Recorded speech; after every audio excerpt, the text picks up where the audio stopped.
এই তো hit fit ভিতরে পড়ে ওই পার্টিতে তো এরকমই মনে হচ্ছে যে কেউ মেরে পেছনে কাজ চট করে তো ভাঙে না, কেউ হাত দেয় না গাড়িতে।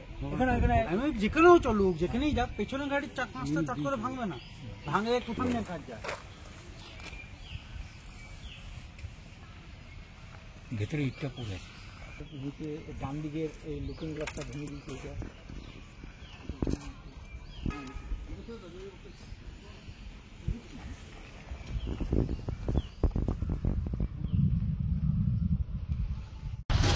আমার এই যে গাড়িটি যে চালায় তার কোয়ার্টার নম্বর যে LR91, গাড়িটা সেখানেই রাত্রিবেলা ছিল 18 তারিখ।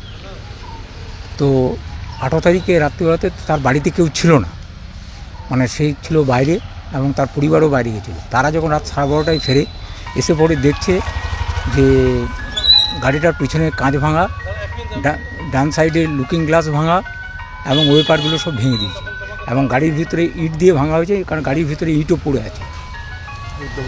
কারণ আমাদের ABL টাউনশিপ খুব শান্ত শিষ্ট পরিবেশ, আজ অবধি কোনোদিনও এইরকম দুর্ঘটনা ঘটেনি। কেন জানি না, হয়তো সামনে ইলেকশন আছে, এই শান্ত পরিবেশকে অশান্ত করতে চাইছে। তা আমি আমার এতে আইনি যেসব প্রসিডিওরগুলো আছে আমি প্রশাসনকে, লোকাল প্রশাসন NTS থানাকে জানিয়েছি, কমপ্লেন করেছি, আমি ম্যানেজমেন্টকে জানিয়েছি, সেই কপিও ম্যানেজমেন্টকে দিয়েছি। আপনাদের সামনেও আমি কপি আপনাদেরকে দেখিয়ে দিচ্ছি। কারা ভাঙতে পারে? দেখুন, আমি যখন দেখিনি কারোর দোষারোপ করব না, যেই করুক তারা সাধারণ মানুষ নয়, তারা দুষ্কৃতী। একদম এটা তো উদ্দেশ্য প্রণোদিত না। একটা গাড়ির ঘরের সামনে দাঁড়িয়ে আছে, এখানে আপনি দেখুন প্রায় ABL টাউনশিপে 100 গাড়ি এরকম রোডের ঘরের সামনে। আমার এই সবাই জানে আমার যে এটা দীপেন মাঝির ছেলের গাড়ি, হ্যাঁ, এবং তারা জেনে শুনেই ইন্টেনশনালি এটা করেছে। রোডের সাইড অনেক দূরে গাড়ি ছিল, এই নয় যে রোডের সাইডে, তাও নয়।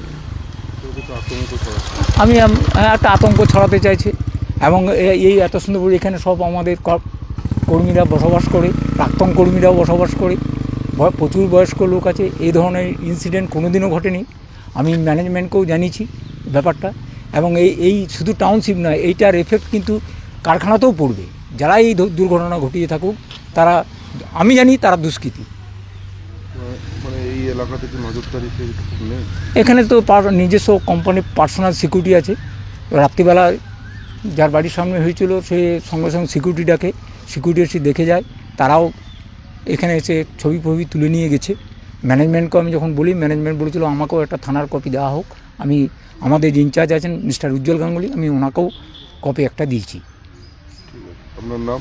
আমার নাম দীপেন মাঝি, এক্স কাউন্সিলর, 26 নম্বর ওয়ার্ড।